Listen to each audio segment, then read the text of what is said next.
Bible quiz season 5. ஒவ்வொரு Bible quiz சீசன்லேயும் ஒரு அழகான தலைப்பை எடுத்து அதிலிருந்து அநேக கேள்விகளை நான் கேட்டுக்கிட்டு வர்றேன். சீசன் 4 கூட தானியேல் புத்தகத்திலிருந்து அநேக கேள்விகள் நான் கேட்டிருந்தேன். நீங்களும் தேடி கண்டுபிடித்து அழகான பதிலை அனுப்பி வைத்திருந்தீங்க. சீசன் 5ல் தன்னை மிகவும் தாழ்த்தினவர்கள் சொன்ன வாக்கியங்கள் என்ற தலைப்பின் கீழாக நாம் தேடி கண்டுபிடிக்க போகிறோம். சொன்னது யார்? நீங்கள் கண்டுபிடியுங்கள். 3ஆம் நாள் கேள்விகள். 1. நான் என் ஆண்டவனுடைய ஊழியக்காரர்களின் கால்களை கழுவத்தக்க பணிவிடைக்காரியாகிய அவருடைய அடியாள் என்று தன்னை தாழ்த்தி சொன்னது யார்? உங்களுக்கான குழு 1 சாமுவேல் 25ஆம் அதிகாரம்.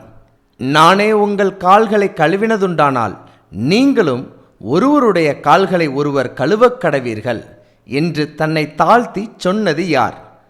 உங்களுக்கான குழு யோவான் 13ஆம் அதிகாரம். இந்த 2 கேள்விகளுக்கும் பதில் யார் சொன்னதுங்கிறத நீங்கள் தேடி கண்டுபிடித்து அதற்கு இணையான வேத ஆதாரத்தோடு எங்களுடைய வாட்ஸ்அப் எண்ணுக்கு அனுப்பி வையுங்க. ஒவ்வொரு மாதமும் 11ஆம் தேதியிலிருந்து 20ஆம் தேதி வரைக்கும் பைபிள் குவிஸ் சீசனில் கேள்விகள் கேட்கப்படும். அதை 22ஆம் தேதிக்குள்ளாக உங்கள் பதில்கள் அனைத்தையும் அனுப்பி வையுங்கள். நீங்கள் தொடர்ச்சியாக டிசம்பர் மாதம் வரைக்கும் பங்கு பெற்றால் உங்களுக்கு சிறந்த பரிசை கொடுப்பதற்கு நாங்கள் குழுவாக திட்டமிட்டு இருக்கிறோம். பகிர்வோம் இயேசுவை என்றும் அன்புடன் பைபிள் ஸ்கூல்.